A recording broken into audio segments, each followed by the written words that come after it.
Le fossé énergétique de l'Afrique est considérable, mais il représente également une immense opportunité.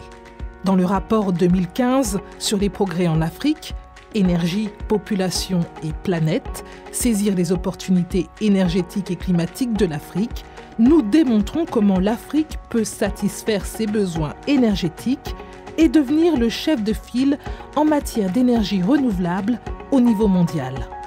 Savez-vous l'ampleur du déficit énergétique en Afrique ? 2/3 des Africains n'ont pas accès à l'électricité. Et cela représente 621 millions de personnes.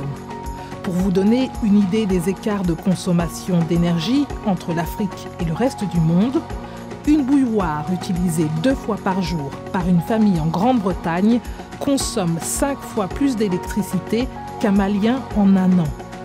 Un Tanzanien mettrait 8 ans à consommer autant d'énergie qu'un Américain en un mois. 4 Africains sur 5 utilisent encore du bois de chauffe, du charbon et des combustibles solides comme source d'énergie pour la cuisson des aliments. La pollution intérieure ainsi générée tue 600 000 personnes chaque année. En outre, le nombre total d'Africains sans accès à l'électricité devrait augmenter d'ici 2030. Il en va de même pour les personnes n'ayant pas accès à des appareils de cuisson appropriés. Le déficit électrique de l'Afrique est un lourd fardeau pour la société. Les efforts en matière d'éducation sont gravement compromis car une grande partie des écoles primaires du groupe de pays étudiés dans notre rapport n'ont pas d'électricité. Les pays africains ont donc besoin de stratégies énergétiques modernes permettant de stimuler la croissance et de réduire la pauvreté énergétique. Ils peuvent parallèlement devenir les leaders mondiaux de la transition vers les énergies renouvelables. L'Afrique représente seulement 2,3% des émissions mondiales de CO2.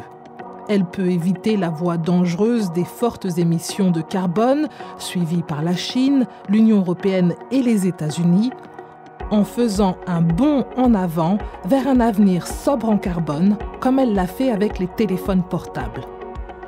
Les possibilités d'investissement énergétique qui s'offrent à l'Afrique sont immenses. Les Africains les plus démunis paient les prix les plus élevés au monde par unité d'énergie. Les Africains qui vivent avec moins de 2,5 $ par jour dépensent 10 milliards de dollars par an en produits liés à l'énergie. Réduire les coûts de l'énergie en investissant dans des sources d'énergie modernes pourrait offrir de nouvelles possibilités d'investissement, permettre aux ménages de faire des économies, réduire la pauvreté. Dans notre rapport, nous examinons le puissant courant de réforme qui bouscule les systèmes énergétiques de l'Afrique. Retardataire en ce qui concerne le développement de l'énergie moderne, l'Afrique dispose d'un avantage.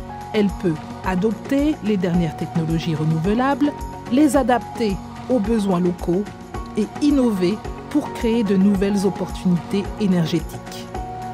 Certains pays du continent saisissent cette opportunité que représentent les énergies renouvelables. Les énergies fossiles resteront présentes dans le mix énergétique de beaucoup de pays, mais elles disparaîtront à mesure que le prix des énergies renouvelables diminue. Comment l'Afrique peut-elle trouver le financement nécessaire pour combler son déficit de financement de 55 milliards de dollars par an pour l'énergie ? Juguler les flux de capitaux illicites ferait la différence car ils représentent chaque année 69 milliards de dollars. Les gouvernements africains peuvent également réaffecter les 21 milliards de dollars annuels de financement alloués à des services publics inefficaces, inéquitables et souvent corrompus, et à des subventions qui bénéficient surtout aux riches. Ils devraient plutôt affecter ces fonds à des investissements énergétiques, à la protection sociale et au raccordement des populations démunies. Les pays du G20 devraient, quant à eux, cesser de subventionner la prospection et la production d'énergie fossile. En 2013, ils ont fourni 88 milliards de dollars de subventions de ce type.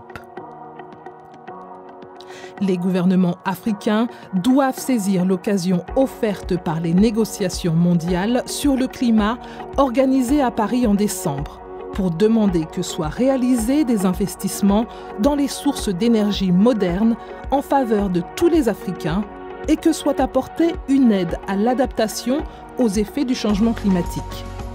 Jusqu'à présent, les accords financiers sur le climat mondial n'ont pas bénéficié à l'Afrique. Cela doit changer. À l'occasion des négociations sur le climat qui auront lieu à Paris, les gouvernements africains ont toutes les raisons d'insister pour que soient adoptées des mesures limitant le réchauffement moyen de la planète à 1,5 degré Celsius, tout en montrant la voie vers un avenir sobre en carbone dont nous avons tous besoin.